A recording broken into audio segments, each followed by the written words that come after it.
네, 오늘은 신앙적 질문하기 마지막 시간, 마지막과 소망과 그리고 성실한 삶이라는 제목으로 하나님 말씀을 나누겠습니다. 요즘 최근에 있는 한국 드라마들을 보면 웹툰을 바탕으로 하는 것들이 굉장히 많습니다. 여러분 웹툰 보십니까? 네, 잘 안 보시죠? 네, 젊은 사람들이 보는 거래요. 저도 웹툰을 보진 않습니다. 근데 그걸 바탕으로 하다 보니까 이런 내용들이 종종 등장합니다. 이번 생, 전생, 다음 생, 이런 개념들이 자꾸 등장을 하는 겁니다. 여러분도 그런 생각을 종종 해보십니까? 이번 생이 조금 어려우면 다음 생을 좀 잘 할 수 있을 것 같으십니까? 어떠신가요? 질문 좀 바꿔볼까요? 그러면 다음 생에 다시 수능 준비하시고, 네, 다시 취업 준비하시고, 그럼 잘할 것 같으십니까? 이것도 좀 고민되기도 하더라고요. 그래서 저도 지금 가끔 좀 생각을 해보면 내가 만약에 중고등학교 시절로 돌아가면 공부를 조금 더 잘할 수 있을까? 근데 저는 생각해봐도 그냥 비슷할 것 같습니다. 네. 그러니까 사람들은 다음 생이라고 하는 걸 자꾸 생각을 하는 건 이번 생에 대한 약간의 불만족, 그런 것들이 영향을 주고 있다, 이런 생각들을 조금 하게 됩니다. 기독교는 다음 생이 없습니다. 그래서 넘어지면 일어나야 됩니다. 생이 한 번밖에 없기 때문에 쓰러지면 다시 무릎을 일으켜 세워야 되는 겁니다. 죽을 것 같이 힘들어도 다시 부활을 꿈꾸며 힘을 내야 하는 겁니다. 이게 기독교가 가진 시작이 있으면 끝이 있습니다. 삶이 있으면 죽음이 있습니다. 하나님께서 이 땅을 만드셨으면 종말이 있습니다. 그 얘기를 우리에게 들려주고 있는 것입니다. 오늘 데살로니가 교회가 그 종말에 관심이 있었습니다. 그래서 바울은 데살로니가전서 3장 10절에서 내가 보충하려고 한다, 이런 말을 합니다. 왜 보충하려고 했을까? 뒤에 그 이야기가 등장을 하는데요. 뭔가를 그들에게 더 알려주고 싶은 마음으로 데살로니가 전서와 후서를 기록하게 됩니다. 이 데살로니가 교회는 마게도냐에 있는 교회입니다. 그러니까 마게도냐의 첫 번째, 유럽으로 복음을 전한 바울의 첫 번째 성은 빌립보입니다. 근데 거기에서 축출을 당한 다음에 두 번째로 간 게 어디냐면 데살로니가입니다. 그러니까 유럽에 세워진 두 번째 교회가 데살로니가 교회입니다. 이 도시는 디오니소스라고 하는 신을 섬기고 있었고 신비자들도 되게 많았습니다. 그런데 바울이 이 데살로니가 가서 딱 3주 머물렀습니다. 3주 머물렀는데 교회가 생겼습니다. 그러니까 대단한 교회죠. 3주를 머물렀는데 교회가 세워졌다. 저 여러분이 3주를 어디 가서 머물면 교회가 세워지죠? 그러시죠? 3주면, 우리 한 달 필요 없으면 3주면 되는 거 아니겠습니까? 3주, 복음을 가졌는데, 여러분, 바울은 3주였습니다. 그 3주간 동안 빌립보에 있던 사람들이 150km나 와가지고 5, 6일 동안이나 걸어와서 바울을 돕고 바울에게 힘이 되고 이런 일들을 계속 감당했습니다. 거기서 바울은 이 데살로니가 교회에 복음을 전하며 그가 늘 하던 대로 텐트를 만드는 육체적인 노동을 하고 하나님의 복음과 하나님의 나라를 선포했다. 이것이 오늘 데살로니가 교회를 있게 한 것입니다. 여러분에게 사진 한 장을 좀 보여드리겠습니다. 이 사진은 굉장히 유명한 사진입니다. 엘라바마의 주 셀마에서 있었던 일입니다. 아프리칸 아메리칸, 쉽게 말하면 흑인들의 투표권을 부여해라 라고 하는 것의 시위입니다. 저 가운데 보면 많이 보던 사람이 하나 등장하죠. 누굽니까? 마틴 루터 킹 주니어입니다. 굉장히 중요한 목사님이죠. 근데 저기 오른쪽에서 두 번째 누가 있냐면, 오른쪽에서 두 번째 있는 저 사람이 누구냐면 제가 너무 좋아하는 신학자입니다. 아브라함 요수아 헬셀입니다. 그들은 생각한 게 있죠. 단순히 인권 문제다 이런 게 아니라 하나님은 모든 사람을 하나님의 형상으로 만들었습니다. 그리고 예수 그리스도의 삶은 어느 누구도 차별하지 않았습니다. 그가 인종 문제, 그의 피부색의 문제, 그런 거와 관계없이 이방인도 죄인도 다 포용하셨습니다. 그의 식탁에 부르셨습니다. 우리는 이것이 진리임을 믿으며 이것이 복음임을 믿습니다. 그러므로 흑인들에게 투표권을 주는 것이 맞습니다. 성경적입니다. 그래서 길을 걷는 거 없고 시위를 하는 겁니다. 근데 이것 한 이후에 아브라함 요수에슬이 이런 말을 합니다. 나는 내 다리들이 기도하고 있음을 느꼈다. 내 다리들이 기도하는 것을 느꼈다. 이해할 수 없는 말입니다. 다리는 내 육체죠. 근데 내 다리들이 기도하고 있었다. 나는 그 순간 길을 걸으며 내 다리들이 기도하는 걸 느꼈다. 여러분, 이게 무엇을 이야기하는 겁니까? 기도란 무엇인가? 땅을 걷는 것이란 무엇인가? 내 발바닥이 땅을 걷고 있는데 기도란 하늘을 향해 손을 드는 것 아닙니까? 하나님을 향해 손을 뻗는 것 아닙니까? 이 둘은 너무나 다른 일이죠. 하나는 땅, 하나는 하늘. 그런데 나는 그 순간 내 다리들이 기도하고 있었다. 대단히 의미심장한 이야기를 하고 있다는 겁니다. 복음이란 뭘까? 땅과 하늘 사이에 교회란 뭘까? 이런 질문을 우리에게 하게 하는 것입니다. 이 데살로니가 교회는 아주 독특한 교회입니다. 3주 만에 세워졌으니까.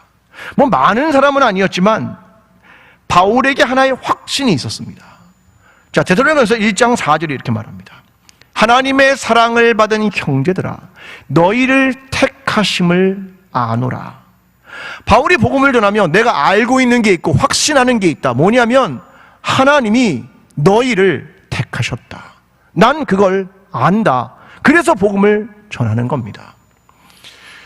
바울은 지금 이 데살로니가 가서 보니까 하나님이 너희를 택하셨다. 내가 그것을 알므로 나는 복음을 전한다. 하나님이 너희를 사랑한다. 내가 그걸 안다. 그 얘기를 하는 겁니다. 저는 아는 게 있습니다. 하나님이 광주제일교회를 사랑하신다는 사실을. 저는 우리 모두를 하나님께서 택하셨다는 사실을 믿어 의심치 않습니다. 여러분도 그 사실을 믿으십니까? 아멘. 이것이 믿음입니다. 그 복음을 전하는 거죠. 그런데 어떻게 전했냐면 그 다음 절 5절에 보면 이렇게 말합니다. 이는 우리 복음이 너희에게 말로만 이른 것이 아니라 또한 능력과 성령과 큰 확신으로 된 것입니다. 우리가 너희 가운데서 너희를 위하여 어떤 사람이 된 것은 너희가 아는 바와 같으니라. 나는 말로만 전하는 게 아니라 능력과 성령과 큰 확신으로 너희에게 전한다. 그러니까 원래 복음은 어떤 겁니까? 고린도전서 4장 20절 하나님 나라는 말에 있지 아니하고 오직 능력에 있습니다. 내가 너희에게 전하는 건 말뿐 아니라 능력과 성령과 큰 확신으로 너희에게 전한다 라고 말하는 거죠. 그런데 그 다음에 구절이 되게 중요합니다. 이렇게 말합니다. 우리가 너희 가운데에서 너희를 위하여 어떤 사람이 된 것은, 이게 굉장히 중요한 말입니다. 내가 너희 가운데에서 너희를 위하여 어떤 사람이 된 것은, 이게 무슨 말입니까? 내가 너희 가운데 들어갔는데 너희를 위해서 어떤 사람이 된 것은 becoming, 어떤 사람이 됐다라고 하는 걸 얘기하는 거죠. 어떤 사람입니까? 너희를 위하여 복음을 가진 자의 삶과 존재가 되었다. 복음을 전하는 사람의 삶과 존재가 되었다. 뭐에 대한 얘기를 하고 있는 겁니까? 내가 너희 가운데 말을 전할 뿐 아니라 그 존재와 삶으로 어떤 사람이 된 것을 너희가 안다. 왜? 복음을 전하려고. 그런 존재와 그런 사람이 되었다. 그런 말입니다. 여러분, 어떤 사람들을 위해서 그들 속에 들어가서 그런 존재가 되어가는 거 참 어려운 겁니다. 어쩌면 불편한 거죠. 어쩌면 무거운 짐과 같은 고통이기도 합니다. 복음을 전하는 자로 나는 어떤 존재인가, 어떤 삶을 사는가, 그것을 그들을 위해서 그들의 삶 속에 노출하고 있는 겁니다. 다른 면에서는 성숙과 온전함, 복음에 합당한 존재와 삶이 되어간다. 너희를 위해서, 너희 가운데에서. 그게 바울이 데살로니가 교회를 세울 수 있었던 이유입니다. 말이 아니라 삶과 존재로 되어갔기 때문에.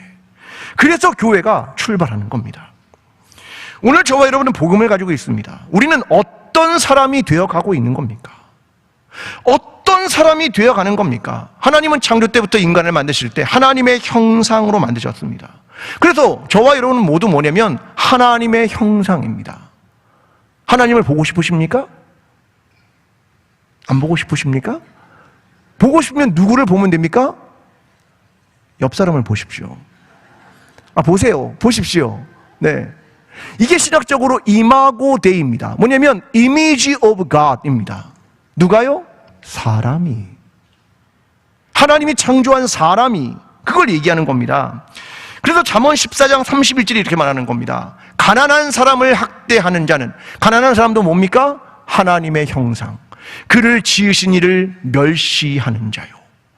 궁핍한 사람 누굽니까? 하나님의 형상. 불쌍히 여기는 자는 주를 공경하는 자니라. 말하는 겁니다. 왜? 그는 하나님의 형상이야. 그를 멸시하는 건 주를 멸시하는 일이고, 그를 공경하는 건 주를 공경하는 일입니다.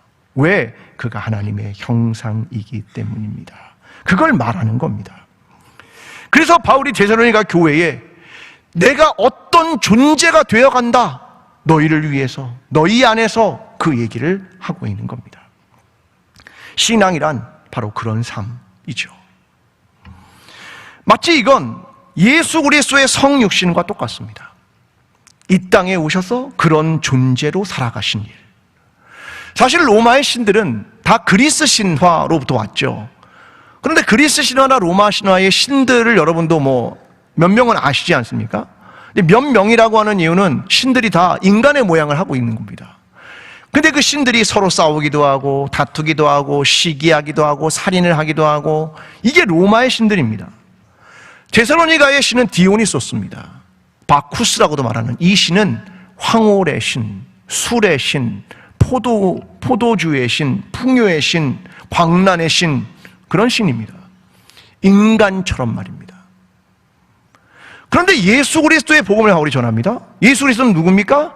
하나님이 전능자가 자기의 전능성을 포기하고 인간이 되셨다. 인간이 되셨네.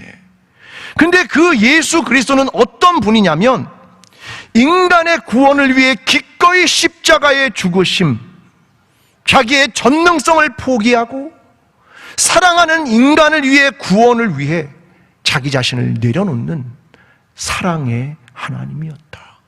그게 다르다. 그걸 전하지 않았겠습니까? 여러분, 오늘 우리는 전해야 하는 것이 무엇입니까? 우리의 삶으로 투영해야 되는 것이 뭡니까? 하나님이죠.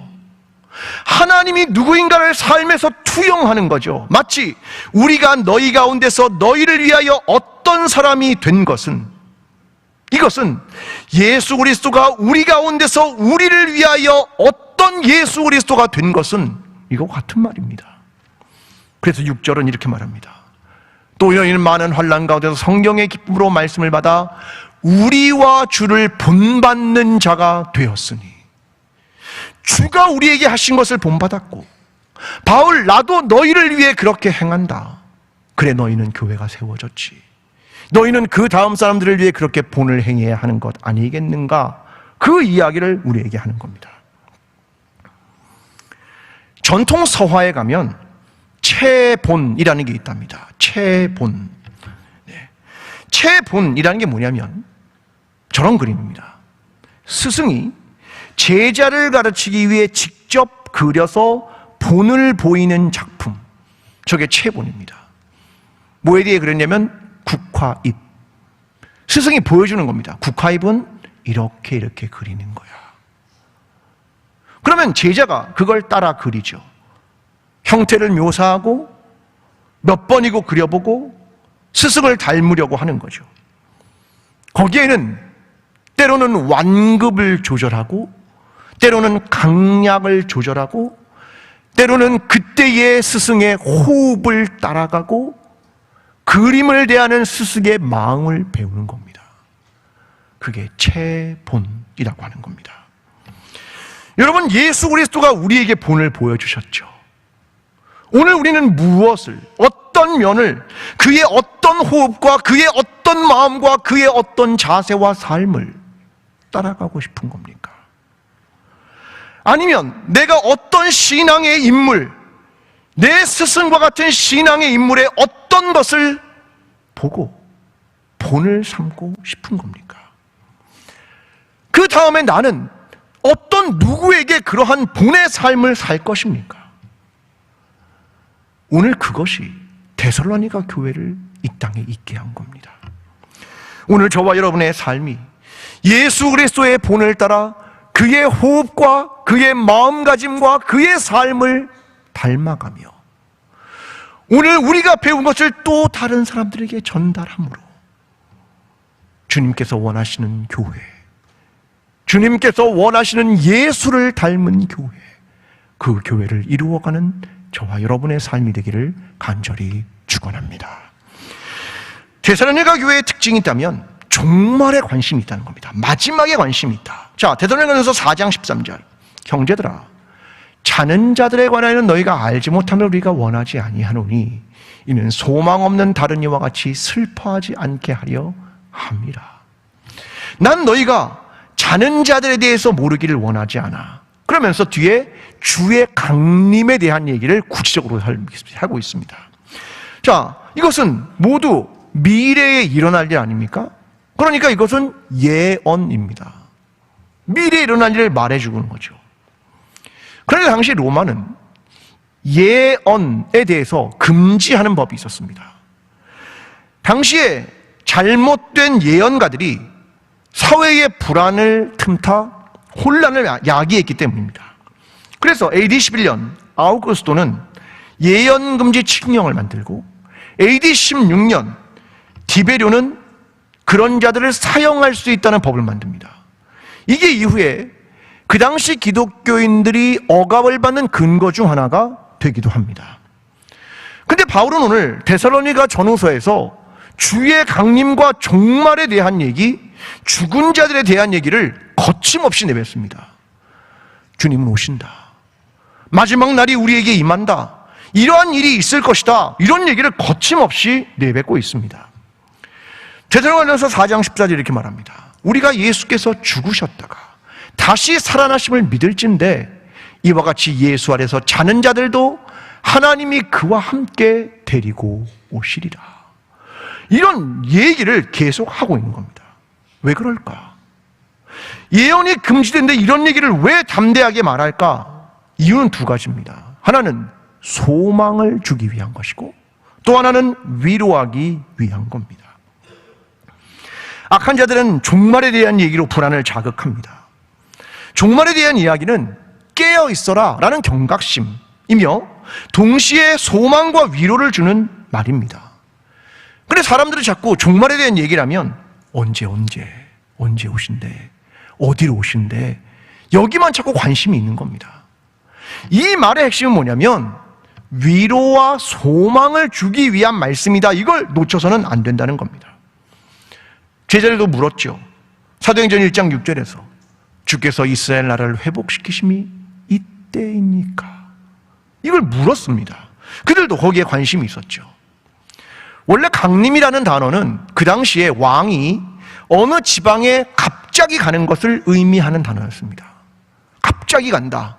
왕이 그 지방에 갑자기 왜 갈까요? 왜 갈까요? 이유는 노고를 치하하기 위해서 간 겁니다. 그들 너희 힘들었지, 고생했다, 이거 치하하기 위해 갔다. 그 단어를 쓰고 있는 겁니다. 이게 주의 강림이라는 겁니다. 여러분, 오늘 우리가 이 땅을 살아가면서 고통과 고난 속에 살아가죠. 그때 어떤 일이 있을 거냐? 앞으로 하늘에 나팔 소리가 있어. 이 말은 뭐냐면 하늘과 연결되어 있어, 그 말입니다. 그래서 소망을 가지라 라고 말하는 겁니다. 17절에 이렇게 말합니다. 우리가 항상 주와 함께 있으리라. 지금도 너희가 함께 있듯이 그날에도 함께 있을 것이고 땅에서도 함께 있듯이 하늘에서도 함께 있을 거야. 그 얘기를 통해 위로하는 겁니다. 그래서 18절에 말합니다. 그러므로 이러한 말로 서로 위로하라. 이것이 종말에 대한 이야기를 우리에게 들려줍니다. 아마 우리 교회에서 장례식을, 가정 중에 누가 장례식을 해본 분은 제가 똑같은 본문으로 장례식에 설교합니다. 요한계시록 21장입니다. 어떤 분은 생각하겠죠. 목사님, 요한계시록은 좀 무서운 책 아닙니까? 두려운 책 아닙니까? 종말에 대한 예언 아닙니까? 맞습니다. 그러나 요한계시록의 핵심은 뭐냐면 위로입니다. 너희가 환난을 당하느냐? 종국에는 승리할 것이다. 결국에는 새 하늘과 새 땅이 펼쳐질 것이다. 이게 요한계시록의 이야기입니다. 그래서 이것은 위로의 책이란 말입니다.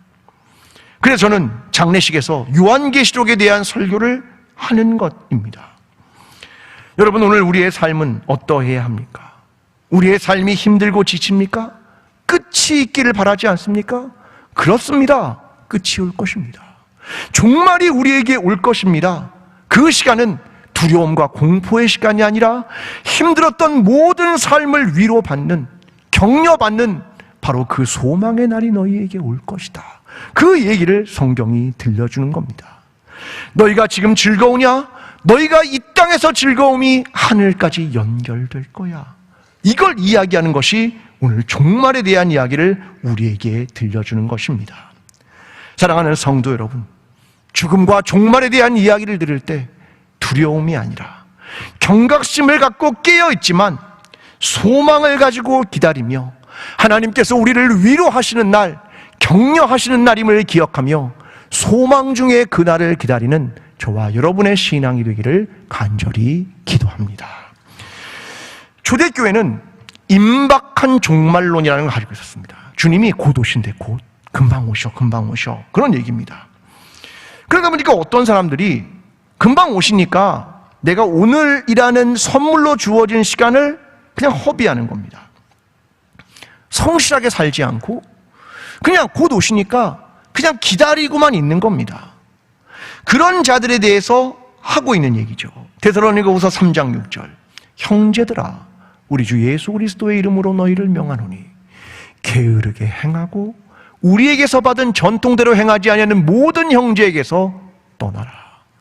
뭐냐면 종말이 오는데 그날을 그냥 임박하니까 아무것도 안 하고 게으르게 있는 자들, 그들로부터 떠나라.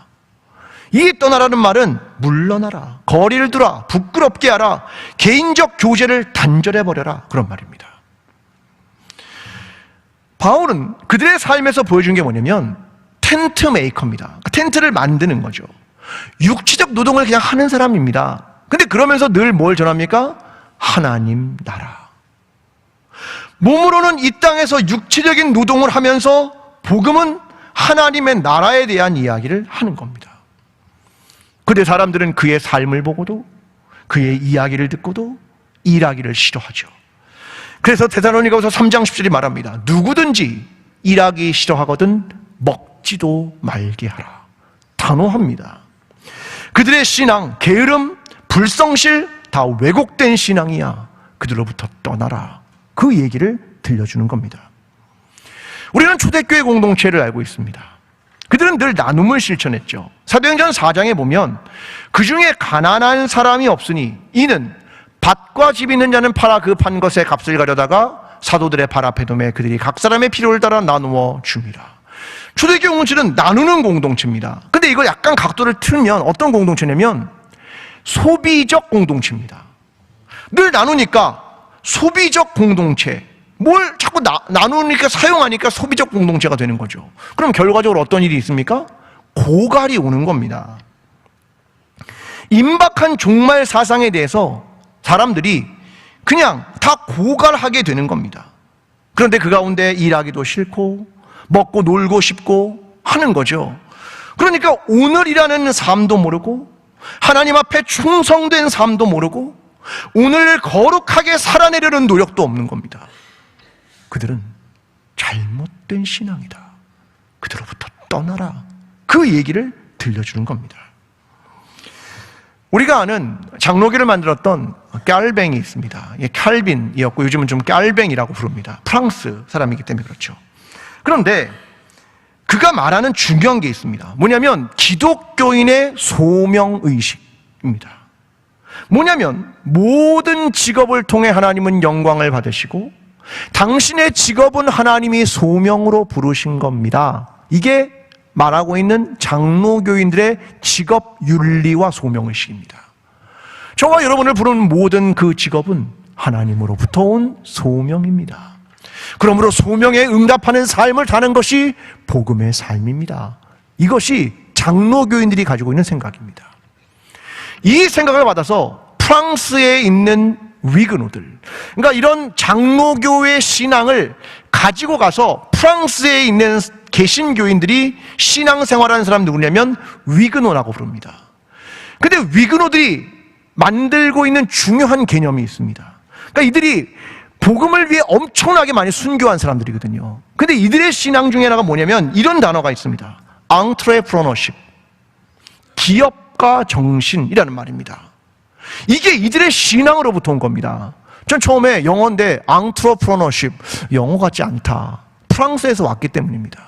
위그노들에서부터 온 겁니다. 장로교인들의 신앙으로부터. 그게 뭐냐면 기업가 정신이란 너희의 삶의 기업가로서의 최선을 다하고 성실하고 정직하게 일하고 그것을 공공과 사회를 위해 사회적 책무를 다하라, 이겁니다. 이게 장로교인의 신앙입니다.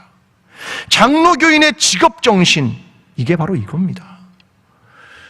장로교인들이 종말이 올 걸 몰랐습니까? 알았죠. 주님이 오시는 걸 모릅니까? 알죠. 그러나 오늘의 삶에 그렇게 살아내라. 이게 장로교의 신앙이라는 말입니다. 심채경 박사의 천문학자는 별을 보지 않는다라는 책이 있습니다. 참 재밌습니다. 여러분, 천문학자는 별을 보는 사람입니까? 보지 않는 사람입니까? 별 보는 사람이 천문학자죠. 근데 제목은 천문학자는 별을 보지 않는다. 이런 얘기를 합니다. 천문학자는 매일 밤마다 별을 관측하는 사람입니다. 그러나 그런 사람만 있는 게 아닙니다. 실험이나 방 안에서 분석하는 사람도 있고 컴퓨터로 시뮬레이션을 하는 사람들도 있습니다. 천문학자지만 늘 모두가 별을 보는 건 아니고 연구실과 사무실과 방 안에서 이 땅에서 일을 합니다. 저는 그렇게 받아들였습니다. 한 친구가 저자에게 물었습니다. 천문학자는 도대체 뭘 먹고 사니? 경제적으로 어떻게 돈을 벌어? 뭐 이런 걸 물어본 겁니다. 그래서 저자가 생각을 해봤답니다. 천문학자들은 남들이 보기에는 대체 뭘까 싶은 것에 즐겁게 몰두하며 남에게 해를 끼치거나 정치적 싸움을 만들어내지도 않고 대단한 명예나 부가 따라오는 것도 아니고 텔레비전이나 휴대전화처럼 보편적 삶의 방식을 바꿔놓을 영향력도 없지만 신호가 도달하는 데만 수백 년 걸릴 곳에 하염없이 전파를 흘려보내며 온 우주에 과연 우리뿐인가를 깊이 생각하는 무해한 사람들이다. 맞는 것 같죠? 네. 뭐 대단한 명예, 돈 이런 거 아니고 뭐 기가 막힌 거, 삶을 바꾸고 이런 것도 아니지만 무해한 사람들, 하늘의 전파를 쏘아 올리는 사람들. 그래 나는 그들은 하늘을 동경하는 사람들이며 하늘과 자연과 우주를 동경하는 사람들입니다. 이렇게 말합니다. 근데 저는 그리스도인들이 비슷하다고 생각합니다. 그리스도인들은 하늘을 동경하는 천문학자 같습니다. 그런데 늘 하늘을 향해 기도하고 하나님의 말씀을 듣습니다. 그러나 이 땅을 살아갑니다. 이 땅에서 우리에게 주신 거룩한 소명을 따라가고 이 땅에서 정직과 성실로 살아가고 이 땅에서 하나님의 말씀을 붙들며 하나님 나라를 이룰 것을 기억하며 살아가는 사람들입니다. 우리 모두는 죽음과 종말이 올 것을 믿습니다. 그러나 우리는 그 날이 소망의 날임도 믿습니다. 우리는 세상의 무해한 존재로 자신의 명예와 부가 아니라 그리스도인의 삶을 성실하게 경쾌하게 살아가는 사람들입니다. 사랑하는 성도 여러분, 그리스도를 본받아 사십시오. 그리고 누군가의 본이 되십시오. 그리고 종말이 오는 것에 대한 확신을 갖지만 두려움이 아니라 소망을 가지고 살아가십시오. 그리고 그날이 우리에게 언제 올지 모르지만 오늘 우리에게 주어진 이 땅의 삶을 성실함으로, 거룩함으로, 경쾌함으로 그렇게 하나님 나라를 바라며 살아가는 저와 여러분, 광주제일교회가 되기를 간절히 축원합니다. 사랑하는 광주제일교회 성도 여러분, 시작이 있으니 끝이 있을 것입니다. 고난의 시간이 있을지라도 그 또한 지나갈 것이며 언젠가 마지막 때가 올 것이며 그때는 하나님께서 우리를 위로하시는 때가 될 것입니다. 그러므로 소망을 잃지 않고 우리에게 주어진 오늘을 성실함과 감사와 기쁨 속에서 살아가십시오. 우리 주님이 여러분 모두와 함께 하실 것입니다. 이제는 우리를 위하여 복음의 본을 보이시며 십자가를 지시고 부활하신 예수 그리스도의 은혜와 우리에게 소망과 위로를 주시는 하나님 아버지의 사랑과 오늘이라는 시간 속에서 성실함과 기쁨으로 살아가도록 우리를 도우시는 성령님의 인도하심이 오늘 이곳에서 주의 말씀을 지키며 소명을 따르며 소망 중에 살아가기를 소원하는 모든 예배자들과 광주제일교회와 나라와 민족 위에 지금부터 영원까지 함께 하시기를 간절히 축원하옵나이다. 아멘.